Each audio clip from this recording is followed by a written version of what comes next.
Hello, hello, hello, hello, everyone. Welcome to Indiaspora Community Conversations. This is a monthly program with Sree's daily global show. I'm Sree Sreenivasan. I'm visiting professor at Stony Brook School of Journalism and honored to convene this conversation once a month with our friends at Indiaspora. Today is Indiaspora Comedy Night, and we have four fabulous comics to help us understand what's going on in the world and to take your questions. I'm going to be joined in just a moment by M.R. Rangaswamy, founder of Indiaspora, community leader, all-around good guy. And you will get a chance to talk to all of us and ask questions. We're live right now on Facebook, on Twitter, on YouTube, and on LinkedIn. Please tell us where you're watching from, and please share this right now with your friends and family. They can watch live or they can watch later on all of these channels. Please tag your friends. Let me first say hi to MR, and then we'll be joined by our comic friends. Hi, MR. Hey, Sree, how are you, my friend? Great to see you. Always a pleasure. And tell us how you decided to put together this comedy night. Yeah, these are the COVID days and people are down. Some people are depressed. People are unemployed. People have kids running around during meetings. These are really tough times. And so as we were thinking about how to close the year and looking ahead at 2021 in a much more optimistic way, we decided let's have some fun. Let's forget our reality for just an hour and let's laugh. Let's scream. Let's have some fun. Let's make jokes. Let's make the world a place of laughter and love. And so that's what made us kind of do this show. So this is fabulous.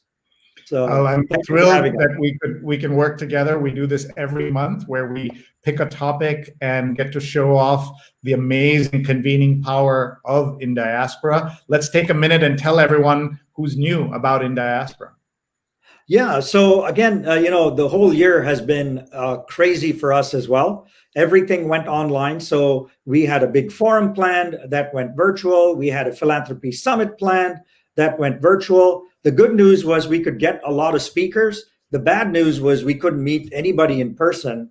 But as a community, we came together online and we were able to commiserate, share stories, see each other on Zoom or platforms like this, and really get together as a community and make sure that everybody was okay. We've had great programming this year. We had Vivek Murthy, the who's going to become Surgeon General again, talk about loneliness. That was a timely one. We had Deepak Chopra talk about mindfulness in these stressful times. We had so many great speakers join us and help us as a community. And the outpouring of support really was evidenced by our Chalo Give online campaign that raised 1.2 million to feed migrant workers in India and the US. So a lot of good things have happened, and I'm happy to close the year on a great note with a lot of fun today. Yeah, it's so important to have some fun. I tell folks that we have to laugh at least a little bit, otherwise we'd be crying all day. That's how bad things have been, but this is such a great opportunity for us to laugh and to hear some stories and share some stories as well with people watching all over the world. Please continue to tag your friends, tell us where you're watching from, and let's bring our first guest on stage. Maybe first we'll have MR just explain what the plan is for this conversation. Absolutely. So as you can see, we have four incredible, talented comics. They should have been doctors or lawyers or engineers, but they chose a noble profession. So we're going to hear from them, hear a little bit about their life story. We have two amazing women, Vijai Nathan and Dhaya Lakshminarayanan. And we also have two guys, Rajiv Satyal and Anuvab Pal. And so we're going to kind of interview each one for a couple of minutes, show a great clip of theirs, and then kind of get all four involved together as a group after we finish them off individually in every matter of that word. So we should get up Vijay first, I think. All right, let's say hi to Vijay. And everyone, please share this with your friends and family. This is going to be a wonderful hour with our friends. Here we go. Please, everyone, welcome Vijay. Woo! Hi. Hey, Vijay, great to see you again. Good to see you guys. Yeah, you performed at Indiaspora a few years ago, and it was physical and in person, man. We had so much fun with your jokes. And that's why we said, I thought of you immediately when we wanted to do this program. So how are things with you during COVID? I mean, things are okay. I'm wearing a bra. That's a good thing. I see the two of you dressed up a lot. So go for that. And I'm drinking to forget about the year that you guys described, which was the perfect setup for a comedy show. So, but you know, I'm just kind of getting through it like I think everyone else is. I have 3 stepkids and attempting to work it from home and school them from home because they're at home full time, like for school, has been, yeah. I think I'm failing their classes for them because I'm not good at it. I mean, one of the compliments I heard about you from Russell Peters was he said you're one of the 2 most amazing comedians to watch. So that's phenomenal to get a testimonial from him. But I have a question for you. Okay. Are you mistaken for Mindy Kaling by any chance? What? Yes, I am. And I've actually been for a long time before she was famous. We were in New York at the same time. And we had shows in theaters that were very close to each other. So people thought I was her and they treated me much better because they thought I was her. So, but I do get, people are always like, do you know that you're like that person? And I guess my sister also, cause we're all, Mindy is South Indian, I'm South Indian. And my sister, like looks like her, but she's a doctor. And so like people are like, you know, like on their like their loved ones are sick, and then the family's like, you know, I have to tell you that you remind me of Mindy Kaling. So I don't know, it might just be everyone in my family looks like Mindy Kaling. Let me ask you this: like, why didn't you become a doctor or a lawyer? Why the heck did you choose comedy? I think, I mean, from a young age, I tried to do the immigrant kid thing. Like my oldest sister is a doctor. My middle sister is a lawyer. I'm the youngest. You know, my dad, like, this is a joke. My dad would brag. He's like, this is my daughter Shanti. She's a doctor. This is my daughter Indu. She's a lawyer. This is my daughter Vijay. She's adopted. So I was the youngest, so I think I was allowed to sort of, I don't know, maybe they just gave up by the time I was born. They had all the high expectations, like you should be getting A's and all that stuff. But, you know, by the time I was in college, I did English literature, and my dad was like, okay, that's okay, because you're going to do pre-law. But, you know, it just wasn't me. Yeah. No, you look like a comic for sure. I mean, you act I don't know how to take that. Are you saying I look like a clown? Are you calling me a clown right now, MR? I mean, I might have gone overboard on the lipstick, so I don't know. So let me ask you this. What was the craziest thing that's ever happened to you on stage? Oh, the craziest thing that's ever happened to me on stage. That's a hard question. I'm going to say one of the most memorable things, and that's so this was I was opening for Russell Peters in DC, and it was a few there were 3 nights that I was performing with him, and I told him that my mom was coming, you know, on the next night, and I was like, haha, like, you know, don't do, you know, all your penis material tomorrow.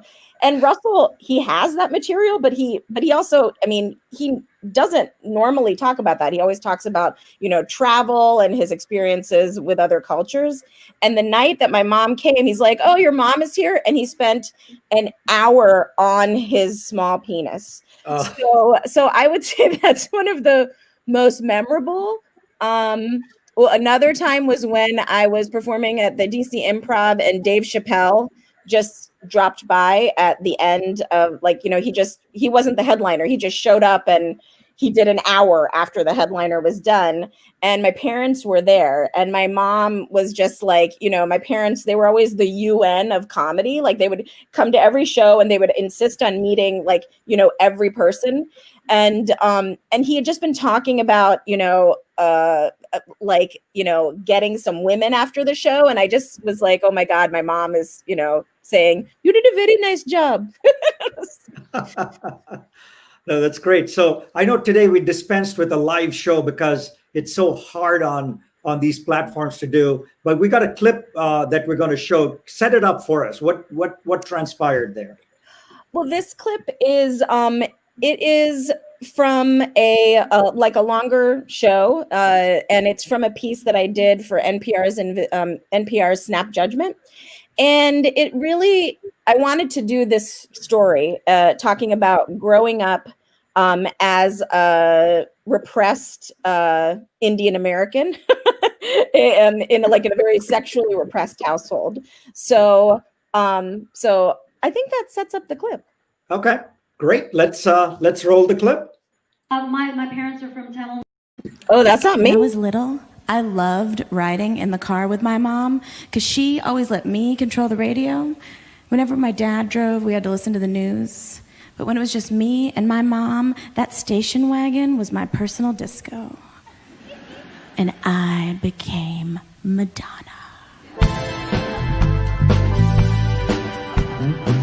Lucky Star, Material Girl, Like a Virgin. That was my favorite. One time I sang the song extra loud to see if my mom knew what the words meant. Like a virgin, touched for the very first time. Like a was as far as I got. One hand on the wheel, the other at my throat. She said, Vijay, you are not like a virgin. You are a virgin.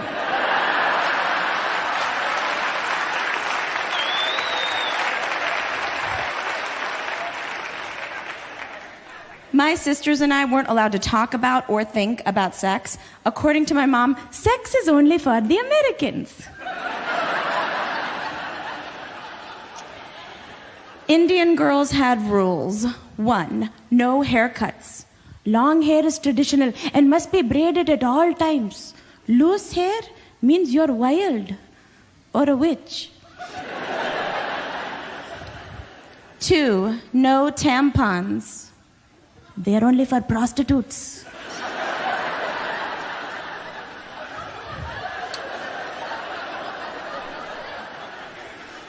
Or white girls.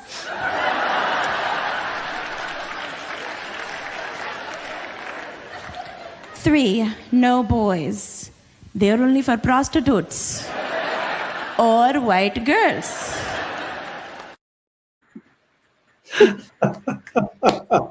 Oh, that was terrific. I can't wait to go catch one of your shows soon, Vijay. We'll see you back in a bit. Okay, great. Thank you. Great. Now we're going to have someone many of you might recognize from his facial hair. So let's bring up Rajiv Satyal. Hey, Rajiv. Oh, my God. Did you shave? Oh, no. You got eyebrows. I don't have eyebrows. Okay. Oh, we're the opposite. Yeah, opposite, man. This is cool. So how are you, my friend? I know I'm doing well, my doppelganger, I guess, in 20 years. Yeah, absolutely. I mean, I read about this thing about you, and it was crazy. You performed in all 7 continents. That's right, and it is actually on all 7 continents. It's funny that you say in, because as we approached Antarctica almost exactly a year ago, I went with a group of Indian doctors. People out there must know Oppie. And I hitched a ride with a bunch of Oppie people, and no touring company can promise that you will get onto the continent of Antarctica. They'll just say within the Antarctic Circle. And Metallica became the first band to perform in Antarctica, but they never actually made it to the continent. They performed on an island within the circle. So it became this crisis of prepositions and positions. Like, if you perform on an island in the circle, is it still on the continent? And luckily we made it to the actual continent, because if you perform on Manhattan, you're in America, but you're not on North America. You perform in Japan, you're in Japan and you're in Asia, but you're not on Asia. So it's funny that you said on. I finally made it on to Antarctica. Fabulous, man. And I know you performed for us at the Indiaspora Global Forum. And I know you've performed for Russell Peters, I think more than any other Indian American comic. So I think you have a stellar rapport. But apparently there was some weird incident with a tennis player named Pete Sampras. So what were you doing in the locker room with this guy? Well, it wasn't just he, luckily. So I volunteered at the Cincinnati tennis tournament for many years, starting I think in '92, and then my whole family got involved. Both my brothers, my mom, my dad still volunteers there, and COVID shut it down this year, which is a real bummer for him. He's been volunteering there for 25, 26 years now. And I started as a ball boy. I became the supervisor of ball boys. I kissed a lot of ass and got into the player locker room where I volunteered for 6 years. Got to meet my idols, you know, Lendl, Edberg, Becker. I'm dating myself now, and at that time, no one would date me, so I'm dating myself. And I met Agassi, my all-time idol, and I had more pictures of him and posters of him in my room than anyone other than Michael Jordan, and Pete Sampras. And this was a time where I had not yet done stand-up comedy on stage. I had a bunch of material written, and I ended up performing it for him in the player locker room in a tiny training room, which is about 15 by 12 feet. And for the international people, I guess 4 meters by 2.5 meters. And it was his trainer, he, and I, and a sports medicine doctor. And if you know anything about sports medicine doctors, they're dicks. And so he kept heckling me the entire time. See, I can say that now. I don't have to hitch any ride with any doctors. And he kept heckling me. And finally, Pete Sampras looked over him and he said, you know what? Can you be quiet for a second? I'm trying to listen to this kid. And that was my first ever gig in stand-up comedy before I even hit the stage. Fantastic, man. And I know that I got to know you when you did the I Am Indian video that went crazy viral, right? And, I looked at it recently. It said 50 million views, but I'm told your mother probably watched it 49 million times. Right? So that must have been a great crowning moment when your mother keeps watching the same thing over and over. Absolutely. You know, you can only be born once, but you can watch my video 49 million times, I guess. You know, the funny thing is it did not go viral on YouTube. It went viral on WhatsApp. WhatsApp is where all the desis are. So when people go to YouTube, they go, it doesn't even have a million views. I go, you got to go to Facebook where Preeti Zinta shared it, and that share has 20 million views, and then you have to add all these things up. Why can't desis figure out metrics for WhatsApp videos, man? That's what I need. We run the internet anyway. Somebody give me that number. But somebody told me it's well over 50, 60 million views. I'm like, you know what? Fine. We'll be conservative and say 50. It was a great video. I know we're going to play a clip of yours. Why don't you set that up for us? Well, you know, you wanted a 2-minute clip, and I figured, all right, let's do this one, even though now it's 6 years old. But there's been a lot of discussion in our community. Are we Desi? Are we South Asian? Are we Indian? And I have various points of view about that. I'm not saying only call ourselves Indian or Hindustan or Bharat or whatever. I think there are different contexts for it. But it seems to be the video, even though I would still say my first solo show was a little bit better because it's also a lot longer. It was similar to Vijay's in that it was kind of a deep dive into myself. But you know what? Here it is, the I Am Indian video that's been shared by Bollywood stars, played for Narendra Modi and all these other folks. So enjoy the I Am Indian video. Try to watch it all the way to the end because, you know, there's a joke finally. Okay, let's. I'm Indian, just Indian. I'm not South Asian any more than Russians are North Asian. I'm not Asian Indian or East Indian. There are 1.3 billion of us. We don't need a cardinal direction, okay? It's not our fault that Christopher Columbus got lost. Sure, we love our states, but there's strength in numbers. 1 out of every 6 human beings is Indian, so stop dividing us. The British already did that once. And we need to quit saying that we're not Indian because I wasn't born here or sound like this or eat that. Our hearts are Indian. We are feelers. We gave the world the romance of Bollywood films and the music of Ravi Shankar and Zubin Mehta and Lata Mangeshkar and Asha Bhosle and the allure of the Kama Sutra. We are thinkers. We are great at math because we invented numbers. And we're pretty good at letters, too. We are doctors and engineers and techies. And we mean business. We are the world's 3rd largest economy and the wealthiest ethnic group in America. We are huge and efficient. India is all on one time zone. That way everybody in the country is still late, but at the same time. We never invade anyone because we already have everything. Chess, the ruler, the button, wireless communication, arranged marriage, flush toilets, steel, democracy. All us, all India. And you're welcome, world, for yoga and elevating cricket into a multi-billion-dollar sport and making food so good that you sailed across the planet to come have some. Our food is hot. Our country is hot. Our women are hot. Our men are lucky. Where the world prays, we meditate. We practically invented religious tolerance, and we gave you Mahatma Gandhi and pundits and gurus and karma and dharma and kismet and reincarnation. The motherland is magical and mystical, and no matter who you are, you can find yourself here in incredible India. Jai Hind. I am Indian.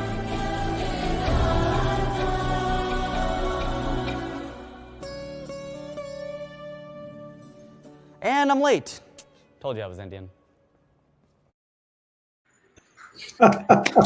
Bravo! I'm still get goosebumps when I see that video. That you were so passionate, articulate, eloquent. Thank you, my friend. Thank you for making us all proud to be Indian. Thank you so much. I appreciate your including me, and I don't even refer to it as my video. It's our video, and it's an honor and a pleasure. Thank you. Awesome. We'll catch you back. We're going to go to our other comics in just a minute. First of all, Rajiv, thank you so much for being with us and joining you and Vijay. We've already been terrific. People are watching all over the world. Folks, please tell us where you're watching from, and please ask a question if you have it. We'll do a round table with all our comedians in just a few minutes. And let's just look at some of the comments that have come in already. People watching from LA. Sonali says hello. Jonathan Borstein's watching from the East Village. Pradnya is watching from Silver Spring, Maryland. Ellen's in New York City. Nitin's in Dharamshala, the hometown of the Dalai Lama. Mira Rao's watching from Berkeley Heights in New Jersey. Ajay is watching from quarantine Chicago. I guess quarantine everywhere, right? And Fatima is watching from Denver. And Apollo is watching from Montclair, New Jersey. And Devotam says, great to see everybody. Sonali says, tough times don't last, tough people do. So nice to see everybody's comments. Victor's watching from Dallas. Jan is watching from Iowa. And Lotte says, great, Rajiv, from Bhutan. So there's someone else watching from another part of South Asia. Miriam's watching from Hell's Kitchen in New York City. Jam's watching from Lansing, Michigan. And Seema's watching from Miami. And my father is watching in Trivandrum in Kerala, India. Have you been, Rajiv? I have. I performed in all of the southern states of India and 11 states total. Oh, wow. That's amazing. Raju says he's watching in India, but he's from Indiana. Raju says, and Blossom's watching from Tennessee, and Kamlesh says you're on point. So with that, MR, let's bring on our next guest and give Rajiv a few minutes off. Great. So you want to go ahead and set up our next guest? Just remind everyone. It's a girl time. We got to get Dhaya. Yes, so Dhaya is here with us, and she's ready to go. So let's bring her on stage. Everyone, Dhaya Lakshminarayanan is with us from San Francisco. Great. Hi. Good to see you. I know you came to our Indiaspora forum a couple of years ago as a storyteller, if I remember, right? Yes. So, and looking at your background, I mean, you got 2 degrees from MIT. You've been a venture capitalist. I mean, how did you kind of weave your way to settle in on what you do today? Well, first of all, thank you for hosting that event. A lot of comedians are storytellers. Like Vijay had that great clip from Snap Judgment. I've been on Snap Judgment. I host The Moth. It's a great way for us to feel connected, especially in times like this. So storytelling as well as stand-up is really important to me. How I've navigated my career is I just gravitate towards things that interest me. So it could be math, it could be business, it could be stand-up, it could be storytelling. And, I just try to do the best I can and move through it. I've never felt constrained by what society thinks I should do or what other people think I should do. I really follow my heart in creating what exactly my place in society should be. No, that's fantastic. And are you known as a nerdy comic? for some reason. Thank you so much for saying that, because I love being called a nerd. So some people might be offended, but I think it's a great term. It just means that you are a lover of knowledge, that you think deeply about subjects like math and science, and you can even be nerdy about stand-up and storytelling. So I think it's a compliment. So thank you. So what was your favorite course at MIT? Well, this might offend some nerds, because I know I'm supposed to say electromagnetism or organic chemistry or something like that. But the best class that I took at MIT was actually a negotiations class, because in anything, in business, in comedy, in anything, you have to be able to articulate what your interests are, what your negotiation point is, and what you're willing to do if they don't meet your what your interests are. You're willing to walk away. It has served me so well in every aspect of my life, including going shopping with my mom. She's the best bargainer I know. So she could have taught that negotiations class.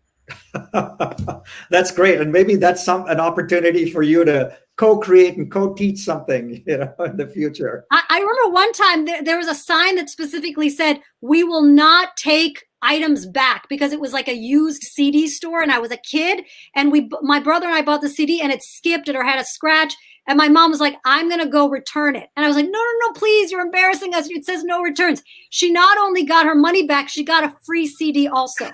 So I think Indian women are the best negotiators on the planet. Oh man, that's amazing. So what are you doing these days? What's new with you? What's gone on in the last few months? Well, last few months have been uneventful. I don't really know what else other people are doing, but because of the pandemic, of course, our whole industry has moved online. So I've been doing Zoom shows. I've been doing Facebook Live, StreamYard events.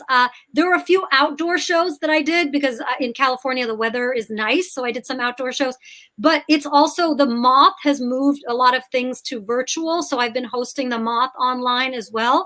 And also it's been a great time for writing projects. So I've worked on, scripts for people, some pitches, some film stuff, some stuff for someone on television. So it's been a great time to start, helping with writing and putting stuff out there, because once production starts again, it's great to be ready. So it's been productive, but also I've been exercising every day. So I am swole. I'm a swole little Indian girl now. So well, show me your. If you know what, Emar, I'm not going to show, because you have to imagine it. Imagine me being strong. If I show you, it'll take the mystery away. So just imagine that there's muscles all over here. But yeah, I've been exercising every day. So that's been my biggest accomplishment. Fantastic. And I know we have a great clip coming up. Set it up for us. So we've talked a lot about South India for this whole show. I am very proud to be a Tamilian. Kamala Harris is half Tamilian. Mindy Kaling is half Tamilian, I think. Padma Lakshmi is Tamilian. So I am very excited to be a Tamil speaker. And so my mom would say these things to me, and that's how I learned Tamil. So this clip is basically bilingual. So if you don't understand Tamil, it's okay. I'll explain what goes on. Great. Let's roll. My parents are from Tamil Nadu. We speak Tamil. I speak it as a first language. But my mom tried to raise me by telling me Tamil sayings in hopes that I would grow up as a good person. But let me tell you some of these Tamil sayings. They make no sense. One of them is, "Idicha puli madri anga ukkandirukada," which just means don't sit there like a piece of smashed tamarind.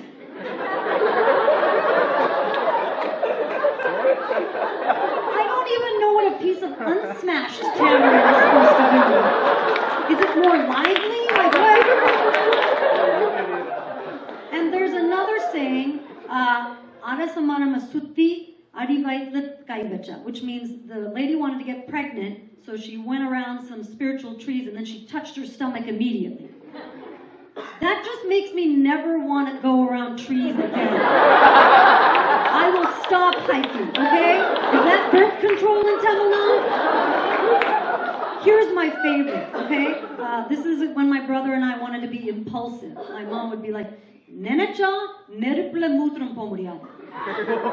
Which means just because you feel like it, you can't pee in the fire.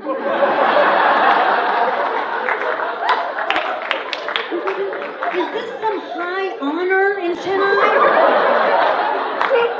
This guy's an IIT gold medalist, but last week he got to piss in that fire. No. Wow. Hey, I can feel this because I'm also Tamilian, and my mother used to say some of these same sayings, right? That didn't make any sense. MR, what's your favorite Tamil saying? I'm trying to think. It's the one you do this. You go around your face to touch your nose. Oh, yeah. I'm trying to think of that one, right? My mother always used to say, you're doing this. You're going all the way around to touch your nose. Yeah, that's great. It involves the shortest distance between point A and point B. So it's math and language at the same time. Exactly. But no, that's terrific. That brought back so much, memories of Chennai and Tamil. So thank you so much.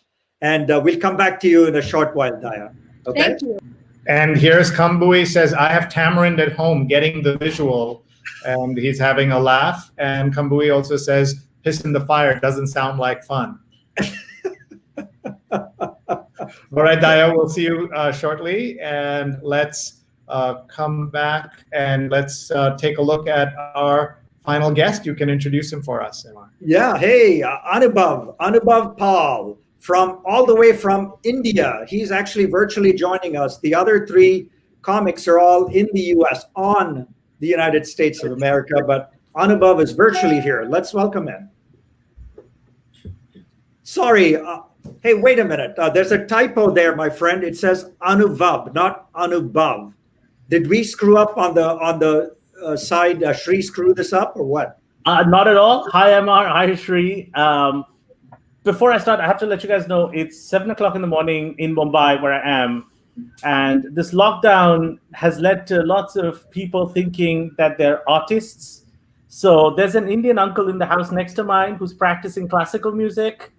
And a number of wild dogs have gone crazy. And there's a lot of rampant noise. So I would like to apologize on behalf of anyone who thinks that they're talented in the lockdown, because I'm suffering as a result of that. And I'm sure many people feel that way about my comedy as well. But to answer your question, MR, Anubhav in Sanskrit means experience. I'm Bengali. I'm from the east of India. My parents, like all Bengalis, tried to be extra clever and named me Anuvab. And they got that name on their honeymoon from the son of the assistant food and beverage manager of the hotel they were staying in Srinagar. And his name was Anuvab. And they called me that, and now I have to answer questions like this at 7 o'clock in the morning for 43 years of my life. Oh, man, you're on their honeymoon. They meet the assistant food and beverage manager. He makes such an impression on them. They remember that name and name that. Oh, my Lord. And I ran into this guy. My parents ran into this guy many years later. He's much older. And they asked him, they're like, how's your son Anubhav? And he said, well, he's changed his name to Anubhav now. Oh, that's crazy. My mother and father named me after the OB who delivered me in the hospital. His name was Madhavan, and they called me Madhavan. So at least I have a much more of a normal story. This is weird. This is I think there's a big Bollywood star called Madhavan, and it could be you as well. That could absolutely. I'm going there, but tell me something. New York Times called you an intelligent comedian. Is that an oxymoron? Yes. Yeah, that's why I stopped reading them. I think it's not really hard to be a comedian in India. You just have to observe things. I just find us to be a very funny people, but one of the easy things in India is not very many people are documenting how funny we are on a regular basis. Every day, people say crazy things. I have brilliant experiences. I get material doing comedy in India. Someone was talking about Chennai, Tamil Nadu. A bunch of our comedians were talking about that. I remember doing a show in Chennai once, and it was in a new hotel. And the person that ran the hotel thought it was very boring to do stand-up comedy on a normal stage, so he had us perform in a swimming pool. Gets better. This is what the American influence does to India. It gets better. He said he saw this in the US subway. Now, the pool was a circular pool. So you would start a story. You would begin saying something logical, like, I think I have a crush on my mother-in-law, whatever, some outrageous premise, and you would float away. And I remember seeing a Tamilian, very posh Tamilian couple sitting in the front row saying, he's coming back, he's coming back. So I just, all I have to do is just write that down. That's one of the benefits of living here. I used to live in the United States, but it was just, it was too nice a country, too optimistic. I just had to come back. Wow. And I know you do a lot of movie scripts and stuff like that. What's the craziest one you've been involved with? Oh, God. I mean, any movie shoot in India is crazy. I mean, more than the shoot itself, it's, it's the stuff that can, what I like about both America and India is the optimistic culture, except, it's a very can-do culture. New India is a very can-do culture. As you know, I'm a big fan of Indiaspora, and I know you guys explore this. But what happens is, it's easy to be a can-do culture in the US. You just start up this, that, and the other. You can have a can-do culture in India, but nothing really works, So I remember we were shooting for something in the middle of the monsoons, and the producer says, we need a helicopter. And they were like, where are we going to get a helicopter, man? There's a thunderstorm outside. He said, I know someone. And he called that guy, and that guy was like, no, I'm not giving my helicopter. This guy was like, please, we've known each other from school. Please give me a helicopter. And then someone else said, forget about him. I know a better helicopter. And the thing is, in India, all you have to do is just document these conversations. And you get a script. You don't even have to work that hard. Wow. This is crazy, man. We could go on and on. I know you brought us a nice clip. Can you set it up for us? Yeah, so this is a little bit different. This is a show I did for the BBC in the United Kingdom for New Year's Eve, where they get comedians from all over the world to tell stories. And I wanted to do a little bit about the British in India. So this is what that is. Awesome. Let's roll the tape, Sree. Hello, my name is Anuvab Pal. I'm a comedian from Mumbai, India. This is my first time doing a show in the United Kingdom. I am from India. I've been here a couple of months. I'm told, Anuvab, your English is very good. You're very comprehensible. Now, here's the thing. I did not want my English to be very good. I did not even want to speak it. But 250 years ago, some British people came over to India and told us, speak like this. This is a better language. And we said, all right. We were quite impressed. You had wigs, you were cross-dressing, it was good.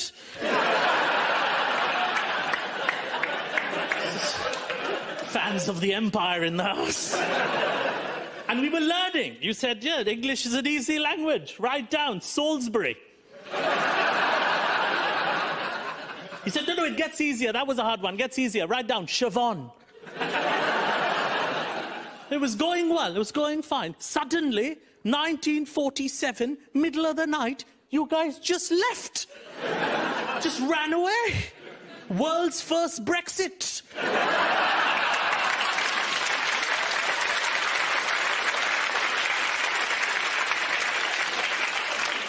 Leaving a generation of Indians, like my father, sounding like this. Like a love child of Downton Abbey and a Bangalore call centre.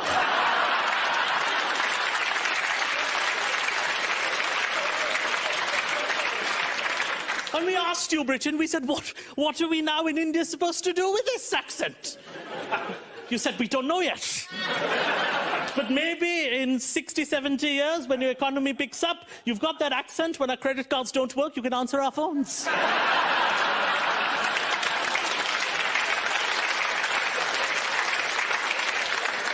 Is that all right, Ramesh, or shall I call you Theodore? She's better. It's going well, though. The empire was going well for a while. You gave us things we did not have. You said, India, you have a lot of malaria, disgusting, you're dying, it's horrible. Here, have some gin and tonic. We said, that's not bad, gin and tonic. These people are not bad. It's very nice people, gin and tonic. Then you said, here, have some tea. They're like, oh, this is very nice. This is our tea.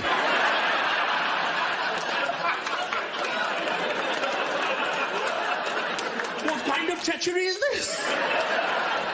They're selling our stuff back to us. What are they calling this scam? The British Empire. Not bad. I love the Brexit joke, man. That was that was unbelievable. I find history quite interesting. It just I was quite fascinated by a handful of Englishmen came over, took over a country, and I guess it's a lot has been written about it, but without them, in many ways, you and I would have no language to speak to each other in. Absolutely. Thank you so much, Anuvab. To be correct, let's get Sree back on, and maybe the rest of the gang. Sree. Yeah, we have our team standing by. We're going to bring Dhaya, Vijay, and Rajiv on in just a second. We want to remind everyone to please share this show with your friends and family. They can watch live or later. We're on Facebook, Twitter, YouTube, and on LinkedIn. So please hit share and they can watch afterwards. So many great comments coming in from all over. We do have a question I wanted to start off with. Jan asks, how do you handle American politics in your humor, or do you? So let's start with Vijay, Dhaya, and then Rajiv, and then we'll come to Anuvab. I mean, I think it'll be a little bit different. Because I consider myself an American, so I think it might be a question maybe more for Anuvab. But at first, I really didn't talk that much about politics. But I think it was really much more about kind of maybe identity politics. I had to talk about just being showing what an Indian was when I started. And having people understand that Indian parents are not that different from other parents. But now I really am leaning more into talking about what's going on in the country. But I just see that as me being a comedian as opposed to me being an Indian. An Indian? Does that make sense? Yeah. It does. Let's go to Dhaya with the same question. Yeah, first of all, thank you for not thinking that I am Vijay and Mindy Kaling, because we're both brown women wearing a blue top. So I appreciate that you can tell us apart. So it's very nice. I love talking about politics in my act, American politics particularly, because it has everything. It has drama. It has dumb people. It has powerful people that you can make fun of. It's great. But the problem with talking about politics is as soon as you get a joke to work, the news cycle moves so quickly that you can't keep using that joke. So one of the first political jokes I ever wrote was how, Obama's campaign slogan was hope and change, and McCain's was Viva McCain. And I said, are our standards so low for this man's presidency that Viva is keep living? Keep living is what we're saying for John McCain. So obviously John McCain is dead. I can't do that joke anymore. It's mean. So the news cycle moves so quickly, you have to just throw away the jokes that you're proud of and then tell them to Indiaspora 10 years later. Thank you. Let's go to Rajiv. American politics is a very big part of what I do. I did a tour. I do these solo shows every couple of years. And last year I ended up performing on Capitol Hill to some Republicans and Democrats. It was called The Man in the Middle. And I lean a little left, but I still consider myself in the center. And I'm launching an online talk show called The Man in the Middle, where I'm going to be trying to bring people together and all that kind of stuff. I was talking to a comedy booker, and he goes, why isn't your stand-up act about what your blog posts are about? That's what you really care about. I go, but no one cares about this stuff. He goes, make them care. That's your job. Make them care. He goes, I saw your show because I launched it at his club, the Comedy and Magic Club in Hermosa Beach, California. And he goes, you go on and on and on about the year 1994 and how 1994 was the greatest year in American history. And he goes, I don't know if I agree. I never even thought about that before. Who cares? But you care. And you care so much that by the end of the show, people are going, oh my gosh, maybe it was 94, maybe it was 95, maybe it was the 80s. All of this kind of stuff, and the hook into it was Make America Great Again. I was wondering, where should we go back to? And he goes, you need to get people to care. And he goes, your passion will get them to care. And really, that's just what it's been about for me, is getting up there and talking about what you want to talk about. They always say that which is most personal is most general. So make it so. Excellent. Thank you. Let's go to Anuvab. No, Rajiv's point is very valid. I think you have to sort of love the subject matter. I particularly love American political opinion from ill-informed Indian uncles or people with zero stake in the country who've never even visited and have no interest in visiting. I love baseless, illiterate opinion. I did not know that it become the foundation for many actual political opinions. That's a whole separate thing. But I'm fascinated. In my building, there are Indian uncles who say things to me like, I'll tell you who'll win. I'll tell you. It's no problem. My cousin lives in San Jose. I've been talking to him. I'll tell you who'll win. You don't have to stay up and watch the election. I'll tell you. And I love that. I love that sense of ignorance meeting confidence. And then again, it writes itself. You just have to steal from people. Here are some great comments coming in. Jay Mundal, a wonderful photographer, says Anuvab has always been great with his humor. A lot of comments coming in about everybody speaking here. Jody says hilarious. Vaibhav says loving this. Victor says true that. Had a nice laugh. What a fabulous treat, says Prem. Thank you for making this possible. And Thurlok says this is a nice show. Sajid is watching from Ridgefield Park, New Jersey. Lots of new folks here. Daryl has a comment about the tamarind joke earlier. Says, I'm thinking of tamarind chutney with Shahina. You guys are making me hungry in Richmond Hill. He's from Trinidad. Tamarind is something they use in the cooking there. My mom is watching from Kerala in India. Hi, Amma, love you. Thanks for watching. Victor says, laughter is the best medicine, but if you laugh for no reason, you need medicine. So laughing for all the right reasons. Great show. Much needed laughter. Just great to have all these comments. I know that MR has more questions.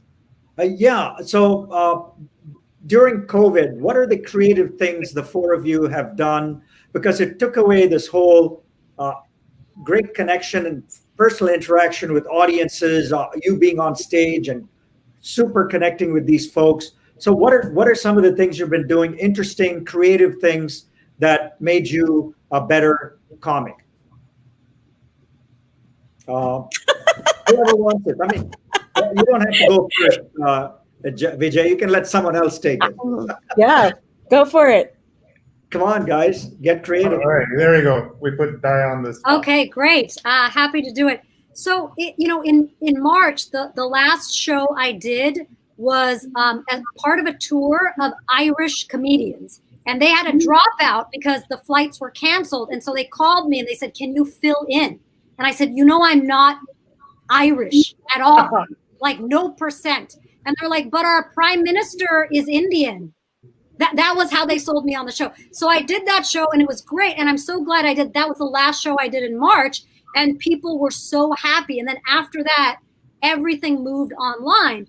So some comedians don't want to do Zoom shows because it's not that same feeling of being in person, and it'll never be. But it's still very interesting because during this time, we've kind of had to figure out on Zoom how to unmute people, how to make sure people aren't talking over each other, how we can still hear. And one interesting thing that's happening is people are either Venmoing the comedians directly, or you don't have to wait for a comedy club booker to book you and pass you and whatever. You can just take your comedy straight to the audience that you want to. So it's really disintermediated a lot of the industry. And actually some of these Zoom shows pay much better than a comedy club where you're waiting to make some low dollar amount. So technology has been really interesting. And I'm looking forward to seeing how it will continue even when we're allowed to meet in person. For example, a lot of people in the disability community can come to these Zoom shows.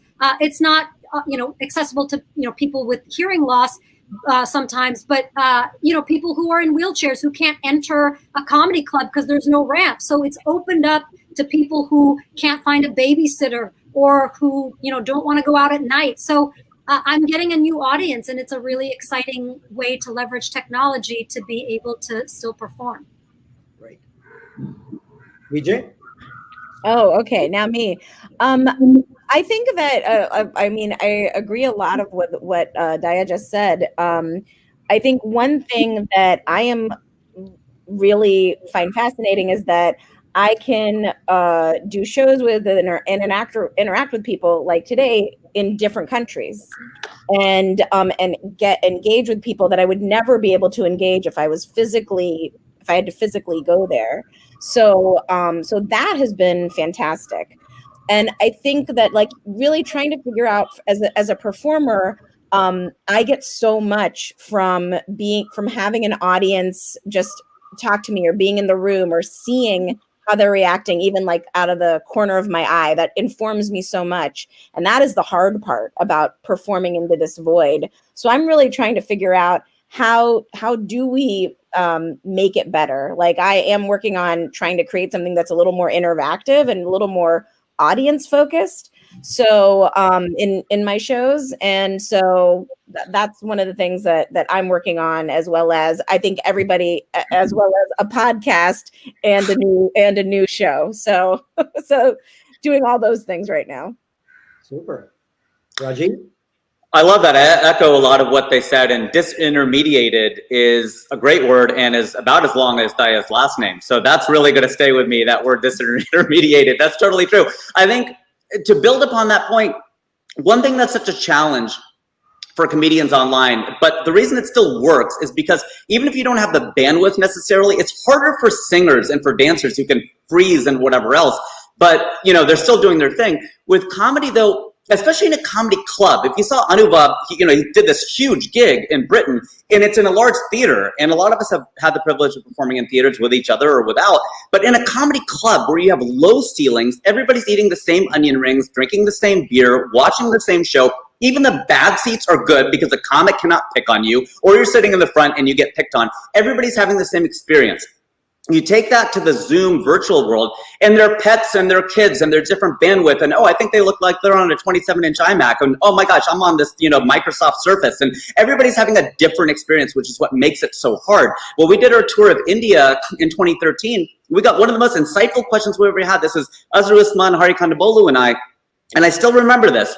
Somebody asked, what is it like performing for a corporate versus a comedy club? Because in a corporation, everybody knows everybody. And in a comedy club, nobody knows anybody. And we're like, that is one of the most insightful questions I've ever heard. That was a great question. So what you try to do is you try to bring people in so they have roughly the same experience. And one thing you understand, and I'll wrap it up at this point, is there's often a 5-second lag time. So you're performing, and the audience hears it 5 seconds later. Now, luckily, I've been preparing for this my whole life because I've played the American South. You can't say the Indian South because that's how India and America are different. See, in India, they keep the smart people in the South. And if anybody's getting offended, I could say that because I'm Punjabi. Thank you. Anubhav? Well, yeah, I think Rajiv, Vijay, those points are absolutely correct. Zoom's been very interesting. Zoom has given me insight into Indian households I did not want to see. And that's one way in which I'm quite hopeful that the vaccine is out. I remember I don't know how Zoom etiquette is in the United States. I'd love to know on how people behave on Zoom. But I remember doing one show, and there was a guy who was watching it on his phone. He didn't care. He was shaving. There was another lady who was watching, and I think her husband was just in his underwear, and he just walked by behind. He just kind of peeked in like this, and he said, "I don't like it," and he left. Which was probably the best assessment of my show I've ever gotten for anyone. So there's some high quality. Sometimes I'd hear, like in the middle of the show, I hear "Mama," and that's it, and the people would go dark.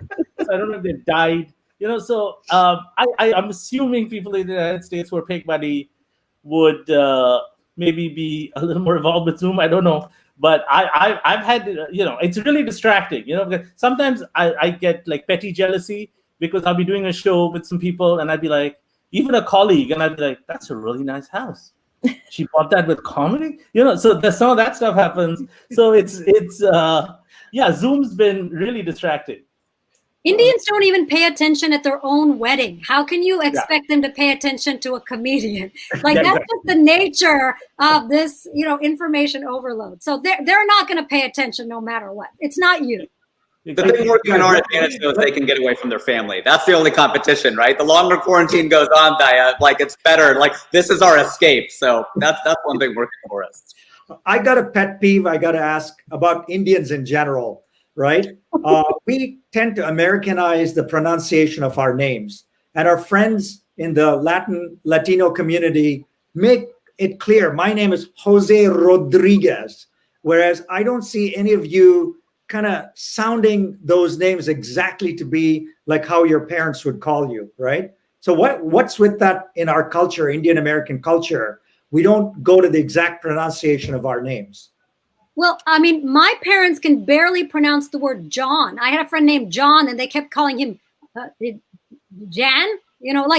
So I don't hold it against someone for not being able to say something that's not in their native language.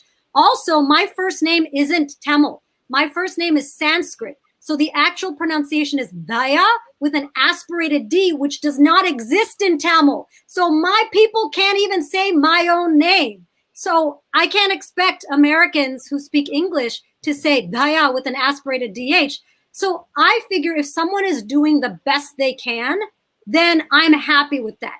And that means I can call John Nancy. So I feel so empowered by that. Anybody else want to add to it? Yeah, I'll take it. So you guys know my name is Vijay, which is a man's name. So I have that issue, that problem where people expect that I'm going to be a man. That's one thing. Thanks, Mom and Dad, for that. But I was VJ. Like my parents introduced me when they brought me into school. They would say, "This is my daughter, VJ." And I was VJ even at the beginning of my comedy career. I had headshots that just had the letters V and J because I thought saying my actual name would be just too hard. And I was doing stand-up in New York, working a crappy job as a receptionist during the day, doing stand-up at night. And I woke up one morning and I just was like, I can't mispronounce my own name anymore. That was the turning point for me. Was I can't say my name is VJ anymore. And then all these people who had known me as VJ, suddenly I was like, I'm Vijay. And so it was like, so it was a shift, but it was important for me to say it properly. And it's okay. Anybody else can say it whatever way they want, as long as I'm saying it correctly. Awesome. And Sree, you're muted. Here are some more comments. Monisha says, this is so fun. Thank you. Indra says, this is fantastic. Secret, Vijay gets all her talent from her sister, Indra. Oh, damn it. I didn't see that one. Thanks. You didn't see the rest of the comment before you were cheering already. I didn't see that one. Rajiv, we have a comment for you. Kamlesh says, we look like twins. Grand job by all. I remember Vijay from a gig for Thai Tampa. Thank you very much, Kamlesh. I appreciate that. A lot of us have Zoom fatigue, and I'm thinking about going on TaskRabbit to see if I can hire Neil Kashkari to sit in for me for my Zoom calls. So if anyone knows Neil Kashkari, we're both brown, we're both bald, we're both in California. He could sit in for me, and I could go, take a nap or something. Or you can. The one who was the czar in charge of the last recession, the payments to Wall Street, $800 billion. He got to handle and fix. Daryl has a question. When are you all performing next online? So who'd like to start? Yeah, Vijay, I'm going to be doing a show January 14th, and I'll put that on my Facebook. So that's my next online show. Awesome. Go ahead, folks. Anuvab? Well, I'm doing a show tonight, but unfortunately, it's for a computer company. It's for an American computer company, half of whose employees are in the United States, and half of whose employees are going to be woken up in India and forced to watch this nonsense. I guess I feel bad for companies that have to do holiday parties on Zoom and have to get some sort of entertainment. I guess they should just give them cash. I think just give them some money and just tell them that's better than this. But I just have one quick point on names. There's a very interesting trend I'm seeing in India, which is preparing kids to be ready to go to college in the United States. So I don't see traditional Indian names anymore, especially in the upper middle classes, urban people who are quite convinced they want their kids to go abroad to study. So with that in mind, they're giving them really short names: Ved, Veer, if they're men, or if they're women, it's Tanya, Shania, which are not even traditional Indian names. They're more like, everyone sounds like a restaurant in Tehran, like they just really, I haven't run into an Abhishek, a Mohan, a Sulakshana, like those sorts of names I don't see anymore, like the old sort of, or Dhaya, which is a great name, Vijay, like I don't see Rajivs anymore, you run into a young person, you say, what's your name? Arya. It's like, that's like a web series. Is that even a name? Like, so you don't see that very, I don't know if the opposite is happening in the United States where the young people are the opposite is happening in the United States in that white people are taking all of our names. We're taking their jobs and they're naming their kids Chandra and Priya. And I'm like, I want that shit back. That belongs to us. To answer the question, I have multiple shows coming up, one tomorrow, one Sunday, 3 on New Year's Eve, 2 of them on the East Coast, 1 on the West Coast. So you can go to my website, dayacomedy.com, DHAYA comedy.com. You can pronounce it Daya, or Daya. I don't care. Just come to the show. And we have everyone's Twitter handle on the screen. And of course, you can Google them and find out more as well. Rajiv, when's your next performance? Tomorrow, actually, it's an event for Georgia. And it's funny that you talk about the names because I had to introduce Ravi Patel and Sheetal Sheth. And they told me, they're like, you're the only one who pronounces them right. It's Patel. And I've had Patels tell me it's Patel. I'm like, you are wrong. It is not Patel. It's Patel. Sit down. Don't mess with. It's funny when you were saying that, like, do we do that? Yeah, I say Rajiv Satyal. It's just sometimes when you do that, you say Sheetal Sheth or you say Hari Kondabolu and names like that, you sort of, rest in peace, turn into Alex Trebek because he so famously nailed all of the pronunciations for languages around the world. So if you want to follow me at Funny Indian on Instagram, and you'll see posts of my shows and all that good stuff. But lots of shows coming up. It sounds like a lot of us have great things going on, and that's just a tribute to the South Asian, Desi, Indian community out there. I want to just do a shout out to my friend Aladdin, who was one of the earliest stand-up comics of South Asian origin, Bangladeshi New Yorker, who used to do these stand-up shows 25 plus years ago. And he was called by the New York Times the funniest South Asian in the nation. And he himself would say that's not saying much because there wasn't a lot of competition. Today, there is a lot of competition and you're all doing so well. And we're so happy to see your success. I'm going to read a few more comments and then we'll go for final thoughts from everybody. Victor says, you said it right, Daya. You did catch my attention. You'll go places, my friend. I do wish the same for all. Thank you for putting on a great event. Bless you all, my friends. Janelle is laughing at some point, laughing again.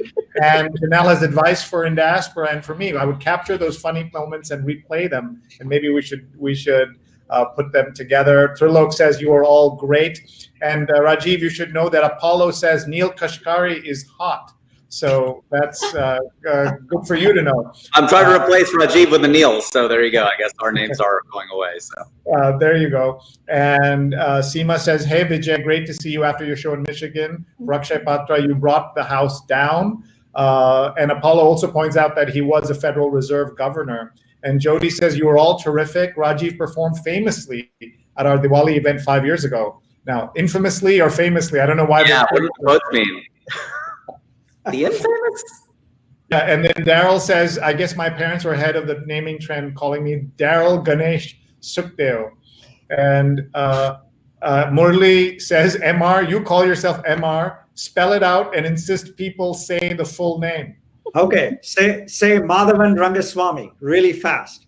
Madhavan Rangaswamy. Got it. That's not so hard. What's the R though? What's the R? I just compressed my 2 initials, Madhavan and Rangaswamy to MR. And I got to tell you the story of how this came up. I was working in Texas, right? And I go into this really redneck company and I'm supposed to be managing some of the parts of the factory and all that, right? I walk in, nobody can understand my name. And one guy goes, there's a show here called Dallas and there's a guy called JR. So we're going to call you MR, and that's how my name happened.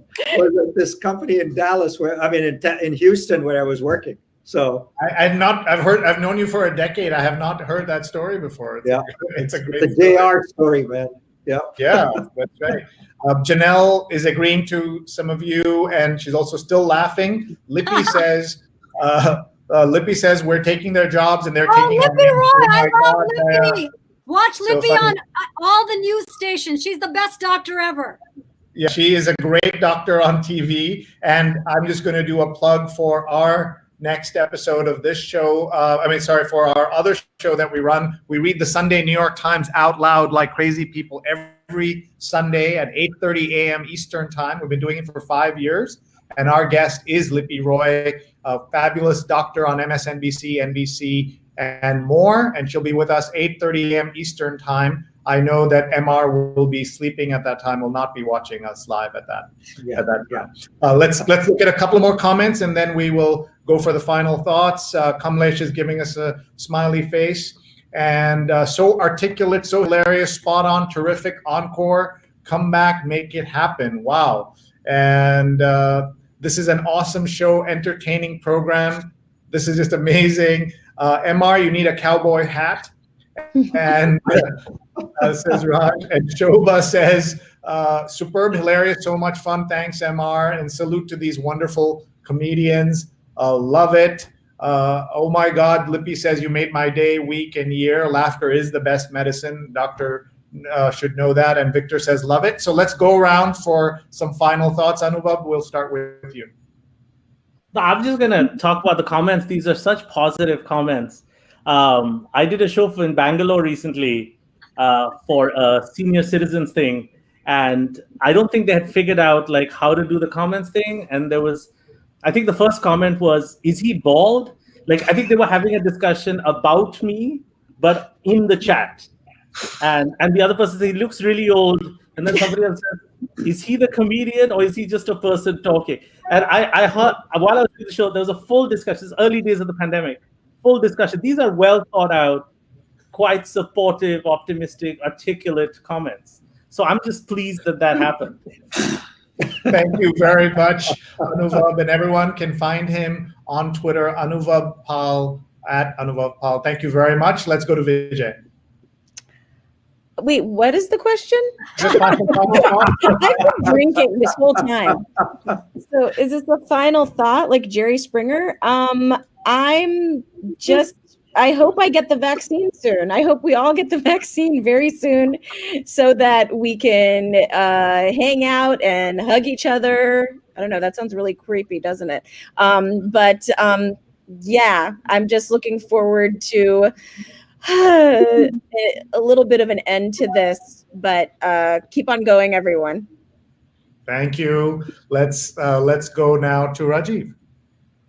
Well, thanks very much to Indiaspora or Indiaspora, however we got to talk about your pronunciation, so make sure you wrap up with those final thoughts for us. Well, we had a great time. It was a lot of fun, and I echo what Anuvab is saying because, you know, they say that balding is not a choice, bald is. And so I shaved my hair off because, Anuvab, I can relate to you 100% here because people used to look at me when I would talk to them on shows or elsewhere, and this is how they'd look at me the whole time. They'd look me in the eye and they would look up at my hair. Look me in the eye, look up at my hair. And they're trying to figure out, I know what they're trying to figure out. Is he balding or is he not? And I'm like, I felt like a woman. Hey guys, my eyes are up here, okay? So now when I've shaved my hair off, it's just bam. This is why I have nothing in my background. Just that's it. You just focus on me. That's all you need. I want to give a shout out to Kerala. Somebody asked if I performed in Kerala. I did perform in Kochi with my cousin, Gaurav Chandidas, who had made a trip down there from Bombay with me. And I got to give a shout out to Gujarat since I'm married to a Gujarati, and give a bale to all the Punjabis out there and my parents who are watching. So thanks to mom and dad for supporting my career. You really, I want to thank all the parents and all the families out there who are supporting us, because without y'all, we really cannot do it. So thanks very much, and Merry Christmas, Happy Holidays, Happy Diwali if you're still celebrating it, and Happy Hanukkah. Yeah. Rajiv is at Funny Indian. Please find him there. And I forgot to highlight Vijay's Twitter. She's Vijay_Nathan on Twitter. Let's go to Dhaya. So I just want to say, Anuvab, I feel for you. I'm so sorry that those people were talking shit about you. I just want to say when the invitation for this went out on Twitter and a bunch of stuff, I got so many Indian bras on LinkedIn trying to hook up with me, and they had no game. So Anuvab, if you think your comments are bad, try being an Indian woman in comedy. Like, one of the comments was like, I work in wastewater. Can you help me? I'm like, what the hell? Why are you trying to get with me on LinkedIn? Another comment was, so you are doing comedy routine or what? And like, or what is how he ended his LinkedIn invitation to me. So I just want to say, be a woman, then come back to me. Tell me how it is.